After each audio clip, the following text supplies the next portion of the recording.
Good morning बच्चों, welcome to easy शिक्षा classes. जैसे कि मैंने आपको बच्चों लास्ट क्लास में मैं आपको पढ़ा रही थी डाइजेस्टिव सिस्टम। तो डाइजेस्टिव सिस्टम में मैंने आपको क्या क्या पढ़ाया था? मैंने आपको पढ़ाया था कि हमारा फूड किस प्रोसेस में डाइजेस्ट होता है। तो नंबर 1 बताया था मैंने आपको माउथ, सेकंड में फिर मैंने बोला था फूड पाइप, थर्ड मैंने आपको स्टमक पढ़ाया था, उसके अंदर मैंने आपको एंजाइम्स पढ़ाए थे।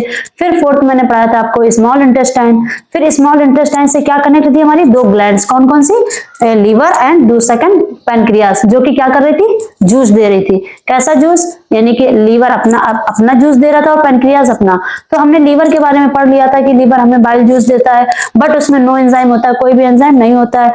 बट जो उसमें क्या होते हैं? साल्ट्स होते हैं, जो कि भोजन को डाइजेस्ट करने में क्या करते हैं? हेल्प करते हैं।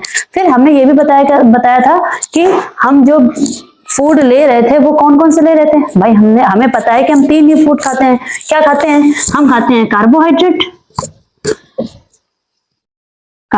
लेते हैं, और क्या लेते हैं? हम प्रोटीन लेते हैं, और क्या लेते हैं? हम लिपिड्स लेते हैं। ठीक है ना? लिपिड्स को हम क्या बोलते हैं? फैट। यानी मेनली हम 3 ही चीज खाते हैं, इसके अलावा हम कोई फोर्थ नहीं खाते हैं। मतलब हमारे बॉडी को इन 3 चीज के अलावा हम फोर्थ चीजें नहीं खाते। तो जैसे हमने आपको बताया था कि कार्बोहाइड्रेट का जो पार्शियल डाइजेशन कहाँ हुआ था? वो हमारा माउथ में हुआ था। ठीक। और प्रोटीन का डाइजेशन कहाँ हुआ था? स्टमक में। और लिपिड्स का हमने बताया था कि हमारा जो लीवर जो जूस दे रहा था वो डेडनम वाले पार्ट में। अभी तक मैंने ये तो नहीं बोला ना कि हमारा ये कंप्लीट डाइजेशन हो गया है, फूड डाइजेस्ट हुआ था, वो पार्शियल नहीं, अधिकांश भोजन हमारा क्या हुआ था? डाइजेस्ट हो गया था। तो आज हम बच्चों पढ़ेंगे पैनक्रियास के बारे में। क्या होता है पैनक्रियास? यानी कौन सा ऐसा जूस होता है जिससे हमारी कंप्लीट डाइजेशन होता है। यानी क्या होता है ट्रिप्सिन, क्या होता है लाइपेज, क्या होता है सुक्रोज, क्या होता है ग्लूकोज, क्या मतलब प्रोटीन को जो कंप्लीट डाइजेशन मतलब किस एंजाइम से होता है। यानी और जो हमारा ग्लूकोज होता है उसका कंप्लीट डाइजेशन कौन सा एंजाइम करवाता है, और जो हमारी लिपिड्स होती है उसका मतलब कंप्लीट डाइजेशन कौन करवाता है। तो आज हम उन एंजाइम के बारे में पढ़ेंगे। हमने अभी बताया था कि लीवर में कोई एंजाइम नहीं होता है, बट अगर लीवर में कोई एंजाइम नहीं हो रहा था और अभी तक आपने मैम बताया कि जो भी फूड हम खा रहे थे वो अनपार्शियल यानी पार्शियल डाइजेशन हुआ था, तो कंप्लीट डाइजेशन होएगा, तो यानी कोई तो एंजाइम होएगा। तो आज हम उसी के बारे में पढ़ते हैं। आज हम पढ़ेंगे बच्चों पैनक्रियास के बारे में। यानी पैनक्रियास क्या होता है? तो देखते हैं बच्चों, पैनक्रियास को हम बोलते हैं अग्नाशय। क्या बोलते हैं? अग्नाशय। हमने आपको बताया था कि जो हमारी स्मॉल इंटेस्टाइन, मान लो इस तरीके से स्मॉल इंटेस्टाइन होती है, ठीक है ना? इस तरीके से होती है। तो इससे हमारा एक तो हमारे यहाँ पे लीवर कनेक्ट था। क्या कनेक्ट था? लीवर, इस तरीके से। और दूसरी हमारी इस तरीके से पैनक्रियास यानी लीफ के आकार की होती है। कैसी होती है? यानी कि ये अपना जूस दे रहा था इस तरीके से। ठीक। तो ये जो हमारा हमने ये बोला था कि जो हमारा स्टार्टिंग का पार्ट होता है वो डेडिनम होता है, सेंटर का पार्ट जो होता है उसको हम बोलते हैं जेजुनम। क्या बोलते हैं? जेजुनम। और जो हमारा लास्ट पार्ट था उसको क्या बोल रहे थे? इलियम। यानी कि अभी हमारा जो भोजन आया था, यानी जो डाइजेस्ट हुआ था, यहाँ पे जो भी अभी भोजन हुआ है अभी पूरा कंप्लीट डाइजेस्ट नहीं हुआ, अभी अनडाइजेस्ट है। यानी कि अब जब हमारा ये पैनक्रियास जूस देगा तो हम इसको देखते हैं कि इस पैनक्रियास को क्या पढ़ते हैं। हमारी कैसी होती है? ये हमारी लीफ के आकार की होती है। कैसी होती है? लीफ के आकार की। यानी ये हमारी इस तरीके से ऐसी होती है, ऐसे कनेक्ट होती है हमारी डेंड्रम वाले पार्ट से। तो हम इसको ऐसे भी बोल सकते हैं ना कि leaf like organs, leaf like organ, that is, ये इजी का मतलब हम समझ, दैट इज यानी हमने अपने पढ़ा होगा ना बुक में, यहाँ लिखा होता है इसका मतलब दैट इज अटैच्ड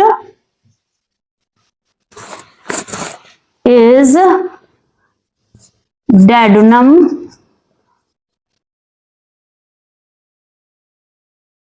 पार्ट यानी एसआई। किससे कनेक्ट था? Duodenum part of SI. तो आप क्या बोल सकते हैं कि leaf like organs attached is duodenum part of SI. क्या बोलेंगे? Duodenum part of SI. SI मतलब स्मॉल इंटेस्टाइन। यानी कि जो हमारा पैनक्रियास होता है वो किससे अटैच्ड होता है? हमारे स्मॉल इंटेस्टाइन के डेडुनम वाले पार्ट से। किससे अटैच था? स्मॉल इंटेस्टाइन के डेडुनम वाले पार्ट से। ठीक है ना? और बच्चों ये पता है कि इसकी डिस्कवरी किसने की थी, यानी इसकी खोज किसने की थी? इसकी खोज किसने की थी? लैंगर हैंस ने। किसने की थी? लैंगर हैंस ने। एक हमारे वैज्ञानिक थे, उन्होंने क्या करी थी, इसकी खोज की थी। किसने? लैंगरहैंस ने।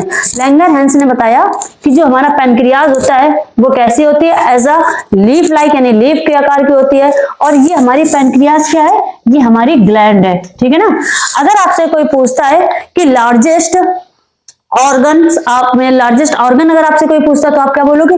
लीवर। हम इसको ऑर्गन्स, क्योंकि हमारे मतलब बॉडी के पार्ट में है तो ऑर्गन्स भी बोल सकते हैं, बट कभी कभी लिखा होता है कि ऑप्शन आप में क्वेश्चन आ जाता है कि ये जो हमारा लीवर होता है वो एक ग्लैंड से या ऑर्गन से। अगर आपने दोनों में दिया है तो आप किस पे अटैच, ग्लैंड्स पे आप टिक करेंगे।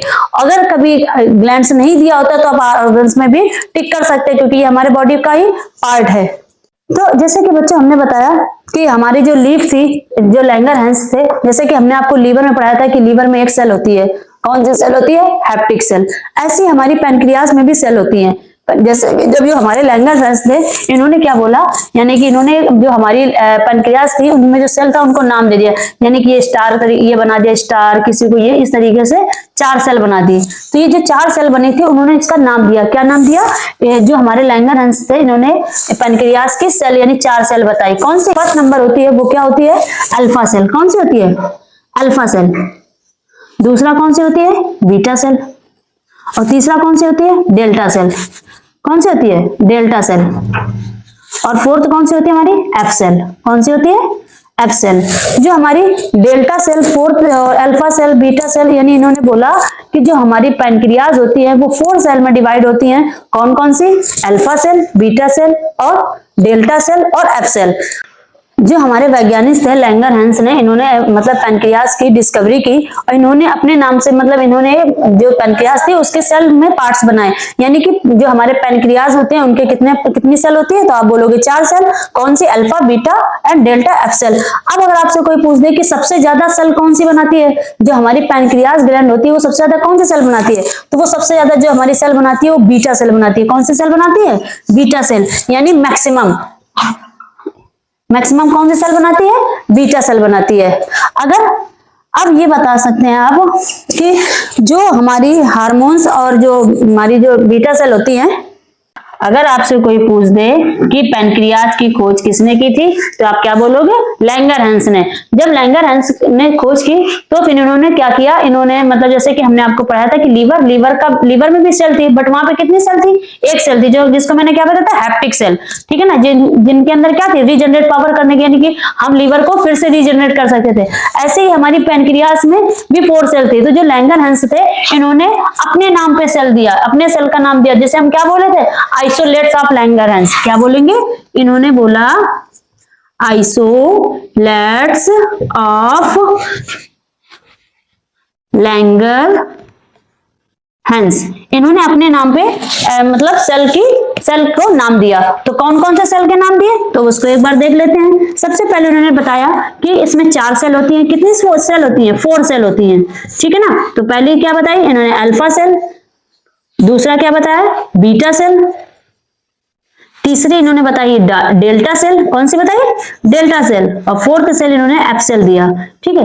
तो जब इन्होंने एफ सेल यानी इन्होंने 4 सेल बताई, इन्होंने अब 4 सेल बताई। कौन कौन सी? अल्फा सेल, बीटा सेल और हमारी डेल्टा सेल। और फोर्थ नंबर इन्होंने क्या बताया? F cell. जब इन्होंने अपना नाम ये दिया, फिर अगर आपसे कोई पूछता है कि पैनक्रियाज जो होती है वो सबसे ज्यादा कौन सी सेल बनाती है तो आप क्या बताओगे? Beta cell. यानी कि पैनक्रियाज हमारा सबसे ज्यादा अगर सेल कोई बनाता है तो कौन सा बनाता है? Beta cell. बीटा सेल कितनी होती है? मैक्सिमम, यानी कि ज्यादा से ज्यादा मैक्सिमम, यानी ये सबसे ज्यादा बनाता है, ठीक है ना। अगर आपसे कोई पूछता है कि जो हमारी मैक्सिमम सेल ये बनाती हैं, अब बात आती है कि जूस कौन सी सेल बनाती है। तो जो हमारी ये अल्फा, बीटा, गामा, ये क्या बनाती है? ये तीनों बनाती हैं हार्मोन्स। क्या बनाती हैं? हार्मोन्स। अरे मैम आप तो बता रही थी कि ये जूस बनाती हैं, ये जूस में मतलब काम कर डाइजेस्ट करने में हेल्प करती हैं। अब आपने बता दिया, जब ये आप हार्मोन्स यानी कि ये जब हार्मोन बना रही है तो डाइजेस्टिव यानी डाइजेस्ट में कौन हेल्प करेगा? तो डाइजेस्ट में कौन करेगा? F cell. एफ सेल क्या करेगी? हमारे डाइजेस्टिव में हेल्प करेगी, यानी ये जूस बनाती है। कौन सा जूस बनाती है? Pancreatic juice. कौन सा?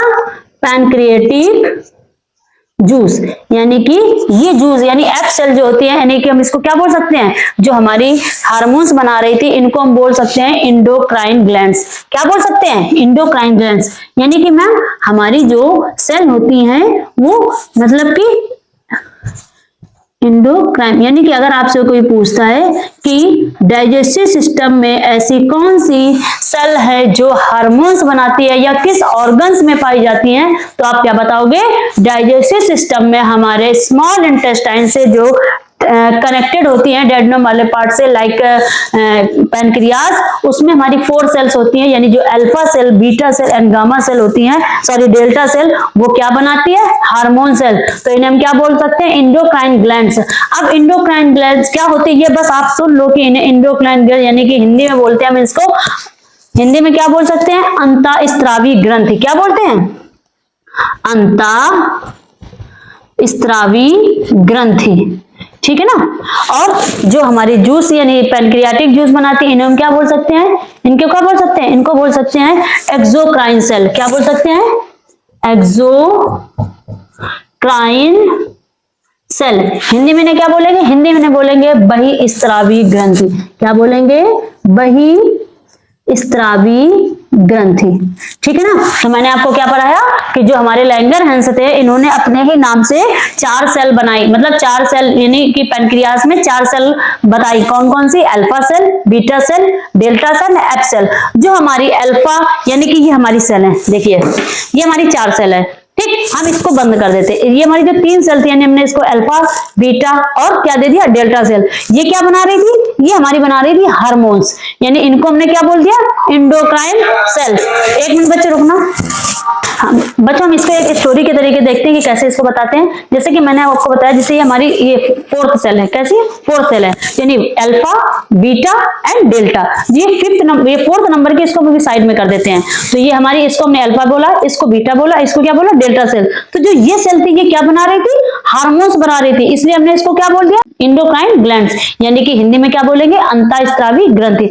जो हमारी एफ सेल थी ये क्या बना रही थी, जूस, जिसको हम क्या बोल रहे थे, पैनक्रियाटिक जूस। यानी ये क्या कर रही थी, ये जूस दे रही थी, यानी किसके, जो हमारे डेड्यूनम वाले पार्ट में भोजन पड़ा था उसमें ये जूस दे रही थी, जिससे ये क्या हो रहा था, मतलब डाइजेशन होने में हेल्प हो रही थी। तो अब कैसे हो रहा था, अब इसको हम आगे वाले पार्ट। आपने बोला कि मैम हमारे जो ऑर्गन्स होते हैं, यानी जो हमारी पैनक्रियाज होती है, इसमें ग्लैंड्स बनती हैं, कौन कौन सी, एक इंडोक्राइन ग्लैंड्स, एक एक्सोक्राइन ग्लैंड्स। यानी कि हम इसको मिक्स, यानी इन दोनों को हम क्या बोल सकते हैं, मिक्स्ड ग्लैंड्स। कौन से बोल सकते हैं, मिक्स्ड ग्लैंड्स। अगर आपसे कोई पूछ देता है, ये क्वेश्चन आया भी हुआ है हमारे एग्जाम में, कि ऐसा कौन सा ऑर्गन है जिसमें हमारी 2 ग्लैंड्स होती हैं, यानी 2 मिक्स ग्लैंड्स होती हैं जिसमें हार्मोन्स एंड जूस ग्रंथि बनाती है। तो आप क्या बोलोगे, हमारी जो ये ग्रंथि होती है ये कहाँ पाई जाती है, ये पैनक्रियाज में पाई जाती है। इनकी पार्ट सेल यानी 4th सेल होती है, एक अल्फा, बीटा, डेल्टा और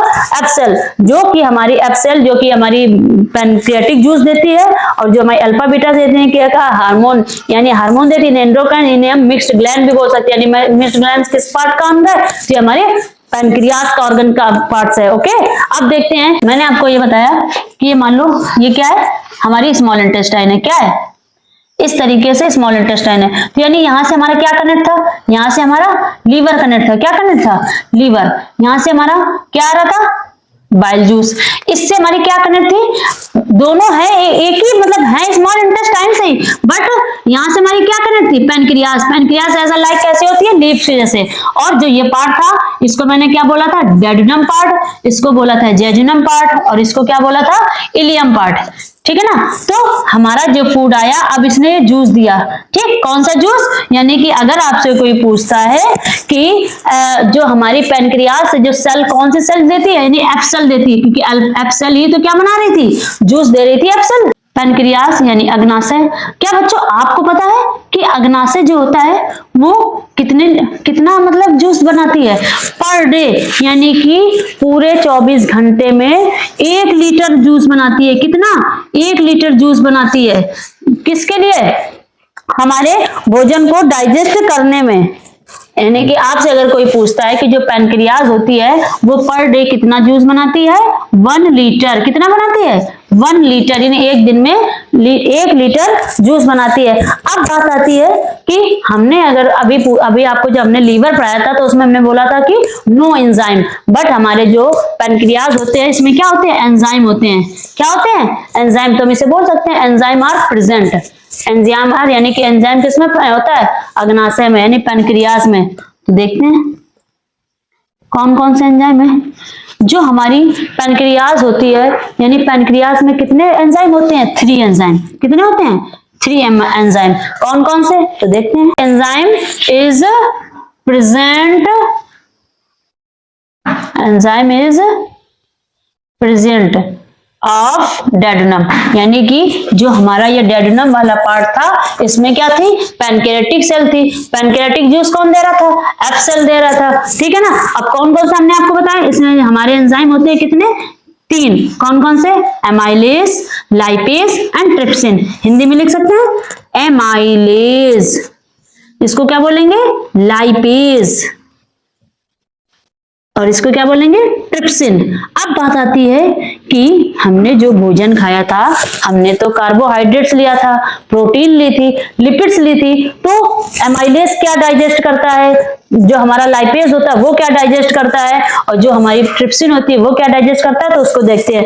तो एमाइलेज हमारा क्या करता है? कार्बोहाइड्रेट को डाइजेस्ट करने में मदद करता है। क्या करता है? कार्बोहाइड्रेट्स को डाइजेशन में हेल्प करता है। और जो लाइपेज यानी एल है, तो एल से आप समझ सकते हैं क्या होता है? एल से होता है हमारा लिपिड्स। क्या होता है? लिपिड्स। याद करने का तरीका, लिपिड्स, लिपिड्स अब मत पूछना लिपिड्स क्या होता है। लिपिड्स को हम क्या बोल रहे थे? फैट। को ये बताया कि जो हमारी पैनक्रियाज थी वो क्या दे रही थी? एफ सेल से 3 एंजाइम निकल रहे थे। कौन से? Amylase, lipase, trypsin. तो हमने आपको ये बताया कि जो एमाइलेज था वो क्या डाइजेस्ट कर रहा था, यानी कार्बोहाइड्रेट को डाइजेस्ट करने में मदद कर रहा था। जो लाइपेज था वो हमारी लिपिड्स, एंड ट्रिप्सिन क्या कर रही थी? प्रोटीन को हेल्प कर रही थी। तो हमने स्टार्च को, मतलब कार्बोहाइड्रेट को स्टार्च के फॉर्म में लिया और उसमें एमाइलेज की प्रेजेंस में नहीं, इसका 100% डाइजेस्ट हुआ। बट ये किसमें चेंज हुआ? माल्टोज में। अभी इसका कंप्लीट डाइजेशन नहीं हुआ है। ये क्या सी बात हुई मैम? अभी आपने बोला कि ये जो एंजाइम आ रहे हैं उससे डाइजेशन, जो आपने बताया था कि स्मॉल इंटेस्टाइन में कंप्लीट डाइजेशन हो रहा था, बट अभी आपने बोला कि ये माल्टोज में हुआ। मैंने आपको बताया भी था कि जो हमारी कार्बोहाइड्रेट्स की सबसे छोटी इकाई कौन सी होती है? ग्लूकोज। अभी ये माल्टोज में चेंज हुआ है। अभी के लिए आप इतना पढ़ लो, फिर मैं आपको बताऊंगी कैसे होगा, ठीक है ना। फिर मैंने आपको बताया लिपिड्स, लिपिड्स यानी लाइपेज एंजाइम आया और इसने किसमें चेंज कर दिया? फैटी एसिड और ग्लिसरॉल में, यानी कि जो हमारी लिपिड्स है इसका क्या हो गया? 100% डाइजेशन हो गया है, ठीक है। फिर आता है प्रोटीन। प्रोटीन में ट्रिप्सिन एंजाइम आया और इसने पेप्टोन्स और पेप्टाइड्स में, किसमें? पेप्टेन और पेप्टाइड्स में इसको कन्वर्ट कर दिया, यानी तोड़ दिया। और फिर अमीनो एसिड, मैंने आपको ये भी बताया था कि जो प्रोटीन की सबसे छोटी इकाई होती है उसको क्या बोलते हैं? Amino acid. यानी कि आपका कहने का मतलब है कि जो हमारी पैनक्रियाटिक जूस थी उसने लिपिड्स और प्रोटीन का क्या करवा दिया? कंप्लीट डाइजेशन हो गया, बट कार्बोहाइड्रेट का नहीं हुआ। और क्यों नहीं हुआ है तो हम इसको देखते हैं। यानी कि जो हमारी कार्बोहाइड्रेट, यानी हमारा ये इंटेस्टाइन होती है, यहां से हमारा फूड इस तरीके से आया, ठीक है। तो प्रोटीन और जो हमारी लिपिड्स थी उसका तो डाइजेशन हो गया है। तो जब हम इसकी एनाटॉमी करेंगे, एनाटॉमी मतलब होता है जब हम इसको माइक्रोस्कोप से देखेंगे इसको, हमारी स्मॉल इंटेस्टाइन को, तो वो कुछ इस तरीके से दिखती है, इस तरीके से ऐसे ऐसे होती है। तो जो ये धसा वाला पार्ट होता है, ठीक है ना, इसको बोलते हैं इंटेस्टाइनल जूस। यानी कि यहां से क्या निकलता है? एक ये जूस देती है जिसको बोलते हैं इंटेस्टाइनल जूस। हिंदी में मैं इसको क्या बोल सकती हूँ? हिंदी में बोल सकते हैं आती है रस, आती, यानी कि ये क्या देती है? रस देती है। इससे जूस निकलता है। जो हमारा भोजन, मान लो इस तरीके से हमारे इंटेस्टाइन में ऐसे ऐसे भोजन आता है, ठीक है, इस तरीके से भोजन आता है। तो जो हमारा कार्बोहाइड्रेट होता है वो इस वाले पार्ट में आ जाता है। यानी कि हमने आपको ये भी बताया था कि एंजाइम का मतलब ये होता है फूड ऑफ ब्रेकडाउन, यानी कि फूड को तोड़ना फोड़ना। यानी एंजाइम का क्या करता है? एंजाइम करता है खाने, जो भी हम खाना खाते हैं उसको क्या कर देता है? तोड़ देता है, छोटे फॉर्म में कर देता है। तो ऐसे ही हमारा जो प्रोटीन था उसको तो उसने एंजाइम ने क्या कर दिया? डाइजेस्ट कर दिया। और फिर हमारी आती है, हमने आपको बताया कि यहाँ से क्या निकलता है, इंटेस्टाइनल जूस। इस इंटेस्टाइनल जूस से भी 3 एंजाइम निकलते हैं। क्या निकलते हैं? 3 एंजाइम। कौन कौन सा? तो देखते हैं। नंबर 1 आता है हमारा माल्टेस, सेकंड आता है हमारा लैक्टेस, और थर्ड आता है हमारा सुक्रेस। तो कैसे होता है? तो देखते हैं हम। तो हमने आपको ये बताया कि जो हमारा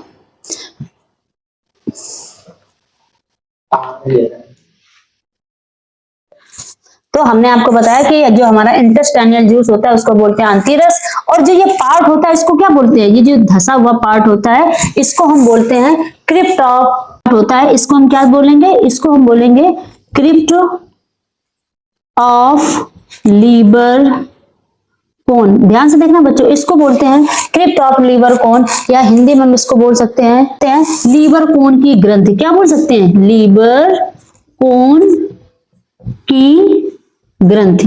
ठीक है ना? तो ये हमने इससे एक हमारा इस झरने के जैसा, जैसे हमारी ये स्मॉल इंटेस्टाइन है, ठीक है, इसका जो क्रिप्ट ऑफ कोन है यहाँ से एक झरने जैसा क्या निकलता है? एंजाइम, जिसको हम क्या कहते हैं? जूस देता है। उस जूस से क्या निकलते हैं? 3 एंजाइम निकलते हैं। एक हमारा माल्टेस, दूसरा हमारा लैक्टेस, और तीसरा क्या होता है? सुक्रोज।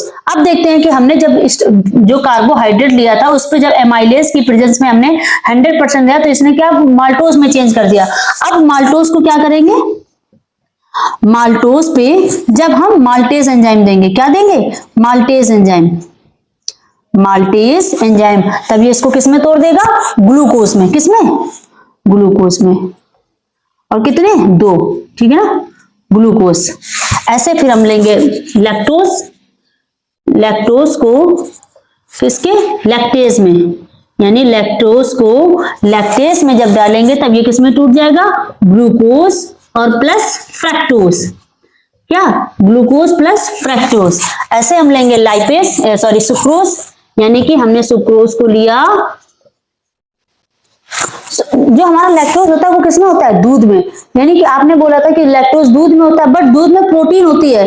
वो जो पेट में जो डाइजेशन हो रहा था वो प्रोटीन डाइजेशन, हमने ये नहीं बोला था कि दूध में सिर्फ प्रोटीन होती है, दूध में सुक्रोज भी होती है, क्योंकि दूध मीठा। मैंने ये भी बोला था कि जो चीज हमें खाने में मीठी लगती है वो हमारे उसमें क्या होता है? कार्बोहाइड्रेट। दूध हमें मीठा भी तो लगता है पीने में, तो इसमें क्या है? इसमें प्रोटीन भी होती है और कार्बोहाइड्रेट्स भी होती है। ठीक है ना?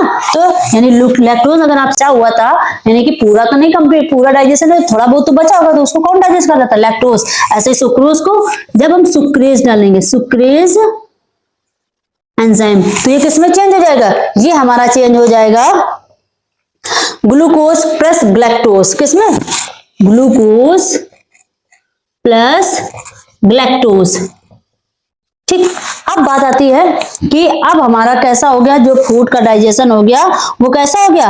कंप्लीट डाइजेशन हो गया। किस वाले पार्ट में? स्मॉल इंटेस्टाइन के डेडनम वाले पार्ट में। तो एक बार हम देखते हैं कि हमने क्या बताया कि हमारी जो पैंक्रियाज से 3 ग्लैंड निकल रही थी। कौन कौन सी?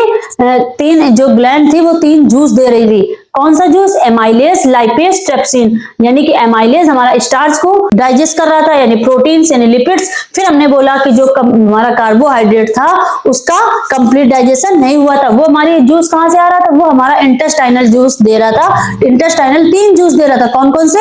हमारा दे रहा था लाइपेज, सेकंड हमारा सुक्रेज, और थर्ड हमारा दे रहा था माल्टेज। फिर माल्टेज ने क्या किया? 100% यानी ग्लूकोज को क्या कर दिया? डाइजेस्ट कर दिया। यानी अगर आपसे कोई पूछता है कि कंप्लीट डाइजेशन कहां हुआ? स्मॉल इंटेस्टाइन के डेडनम वाले पार्ट में। अब बात आती है कि जब आपने बोला कि यहाँ पे हमारा जो फूड था कंप्लीट डाइजेशन हो गया, यानी जैजुनम, जैजुनम का कुछ भी काम नहीं होता। जैजुनम का काम होता है कि जो भी कंप्लीट डाइजेशन हुआ उसने क्या किया? उस भोजन को कहां तक ले आया? इलियम तक। अब इलियम का क्या काम होता है? इलियम का काम होता है एब्जॉर्ब करना। क्या करना? एब्जॉर्ब करना। यानी कि जो हमारा फूड था वो डाइजेशन हो गया। अब डाइजेशन हो गया यानी छोटे छोटे टुकड़े में हो गया। अब जब भोजन डाइजेस्ट हुआ तो अब हमको चाहिए पूरी बॉडी को, भाई बॉडी को तो एनर्जी चाहिए। मान लो हम यहाँ से यहाँ आए, तो जब यहाँ तक आए तो हमको एनर्जी लगी ना। एनर्जी कब लगेगी? जब हम भोजन खाएंगे। भोजन कब खाएंगे? जब भोजन हमारा डाइजेस्ट होगा तभी तो एनर्जी मिलेगी। एनर्जी हमारी आंखों को चाहिए, एनर्जी हमारे हार्ट को चाहिए, एनर्जी हमारे मतलब स्टमक यानी हमारे पूरी बॉडी को चाहिए। और हमारा जो भोजन डाइजेस्ट हो गया था वो कहाँ जा रहा था? इलियम वाले पार्ट में। कहाँ जा रहा था? इलियम वाले पार्ट में। तो एक बार देखते हैं इसको भी।